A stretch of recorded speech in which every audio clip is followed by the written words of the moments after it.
त्र्यंबकं यजामहे सुगंधिं पुष्टिवर्धनम् उर्वारुकमिव बंधनान् मृत्योर्मुक्षीयमामृतात्। ओम नमः शिवाय। जय भोलेनाथ। भगवान शिव शंकर और माता पार्वती की कृपा सदा सर्वदा आप पर बनी रहे। आज है 18 अगस्त सोमवार का दिन। आज के इस वीडियो में हम पाठ करेंगे सोमवार व्रत कथा का। तो चलिए शुरू करते हैं। सोमवार का व्रत आमतौर पर तीसरे पहर तक होता है। इस व्रत में अन्न या फल का कोई नियम नहीं है। इस व्रत में शाम के समय एक बार ही भोजन किया जाता है।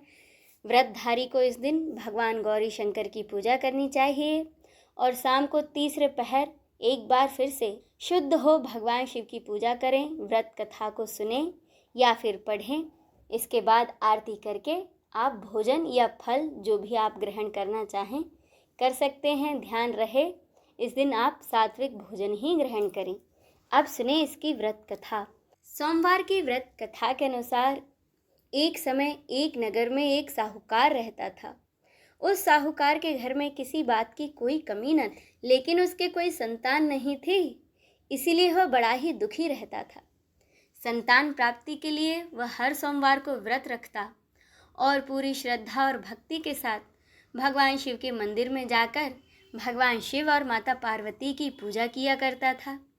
उसकी भक्ति को देखकर एक दिन माता पार्वती प्रसन्न हो गईं और उन्होंने भगवान शिव से उस साहूकार की मनोकामना पूरी करने का आग्रह किया। माता पार्वती की इच्छा को सुनकर शिव जी ने कहा कि हे पार्वती, इस संसार में हर प्राणी को उसके कर्मों का फल मिलता है और जिसके भाग्य में जो हो उसे भोगना ही पड़ता है। लेकिन माता ने कहा कि यह साहूकार इतने दिनों से आपकी बिना कुछ कहे सुने पूरी श्रद्धा के साथ भक्ति कर रहा है, तो प्रभु आपको इसकी मनोकामना अवश्य ही पूरी करनी चाहिए।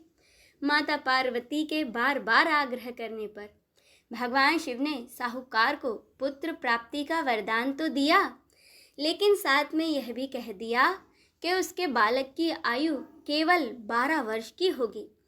माता पार्वती और भगवान की इस बातचीत को साहूकार सुन रहा था, इसीलिए उसे ना तो इस बात की खुशी थी और ना ही दुख। वह तो पहले की ही तरह भगवान शिव की श्रद्धा के साथ पूजा करता रहा। कुछ समय के बाद साहूकार के घर में एक पुत्र का जन्म हुआ।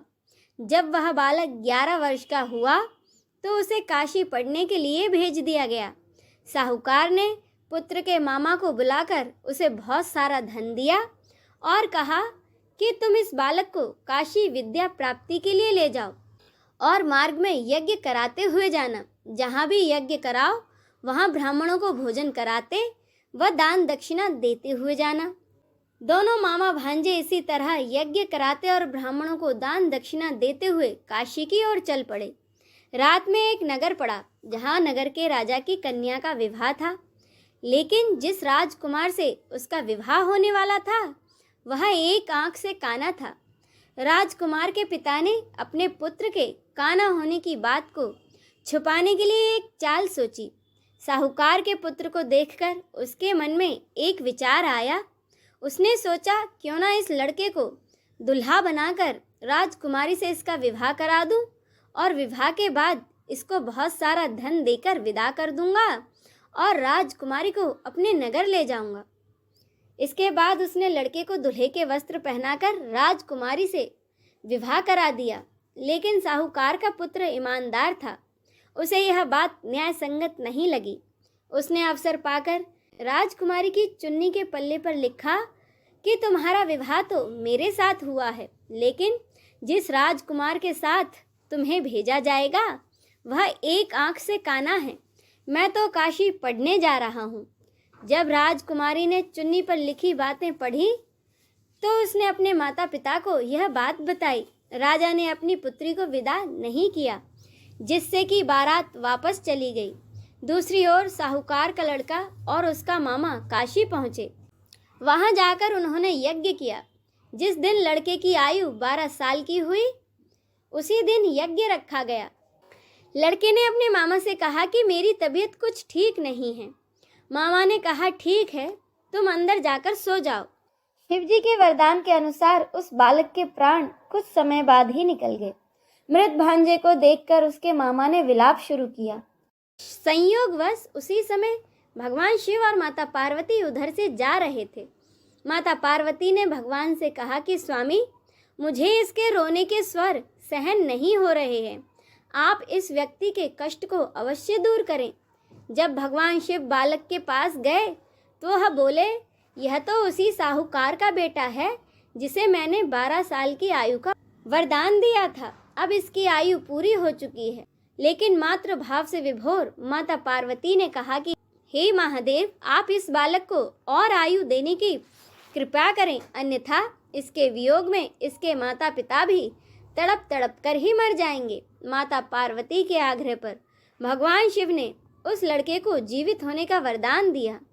शिव जी की कृपा से लड़का उसी क्षण जीवित हो गया। शिक्षा समाप्त करके लड़का अपने मामा के साथ अपने नगर की ओर चल दिया। दोनों चलते हुए उसी नगर में जा पहुँचे जहाँ उसका विवाह हुआ था।